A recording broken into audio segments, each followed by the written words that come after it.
بسم اللہ الرحمن الرحیم۔ الصلاۃ والسلام علیکہ یا سیدی یا رسول اللہ وعلی آلہ و صحبہ یا سیدی یا حبیب اللہ۔ سامعین، گزشتہ کچھ ایام سے ایک ویڈیو بڑی طول و عرض میں وائرل ہوئی ہے۔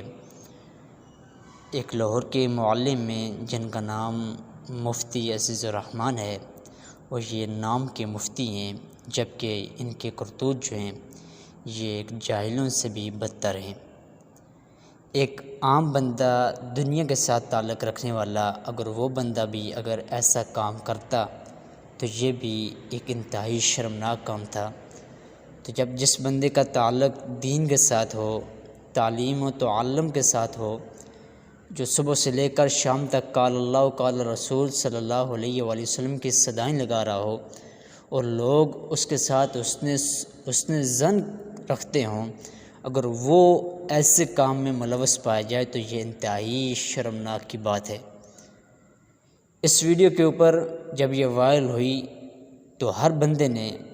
اس کی سزا کا مطالبہ کیا اور کہا کہ سخت سے سخت تر جو ہے اس کو سزا دی جائے۔ ہمارا بھی مطالبہ ہے کہ ایسے لوگوں کو سخت سے سخت سزا دی جائے جو دین اسلام کا نام لے کر دین کو بدنام کرنے کے لیے ایسے کام کر جاتے ہیں، جن کی وجہ سے اغیار جو ہیں وہ نشانہ دین کو بناتے ہیں، وہ نشانہ ہماری شریعت کو بناتے ہیں، وہ نشانہ دینی مسجد و محراب کو بناتے ہیں۔ تو اسی اثناء میں جب یہ ویڈیو وائرل ہوئی تو ان کی ہی ایک گروہ کے بندے ہیں، ہر بندے نے اس بندے کا، اس نام نہاد مفتی کا رد کیا ہے اور سزا کا مطالبہ کیا ہے۔ لیکن آج بھی کچھ شخصیت پرستی ایسی ہے کہ آج بھی لوگ ایسے ہیں کہ جو شخصیت پرست ہیں، کہ جب اس کی ویڈیو وائرل ہوئی تو ایک ان کے دوست ہیں، ان کے ہی مسلک کے ہیں، وہ جن کا نام مفتی اسماعیل طورو ہے،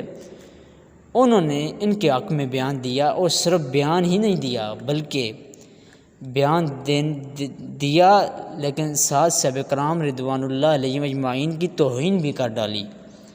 کہ نعوذ باللہ جو اس نے کام کیا ہے ایسا تو نعوذ باللہ صحابہ کرام رضوان اللہ علیہم اجمعین 1400 سال پہلے کر چکے تھے، کوئی نیا کام نہیں ہے۔ استغفر اللہ۔ اللہ تبارک و تعالی ہم سب کو ایسے برے عقیدے سے بچنے کی توفیق عطا فرمائے کہ جہاں پر ایک برا فعل ہے ادھر سے برے فعل کی حمایت ہو رہی ہے، اور ساتھ ساتھ حمایت کے ساتھ ساتھ آگے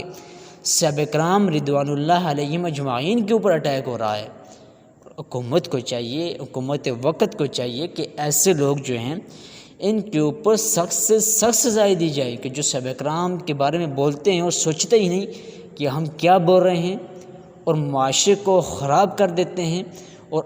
اپنی ایک ویڈیو تو ان کی وائرل ہو جاتی ہے لیکن پورا جو اسلامی طبقہ ہے، مذہبی طبقہ ہے، وہ بدنام ہو جاتا ہے۔ ان کو سخت سے سخت سزا دی جائے اور سرعام سزا دی جائے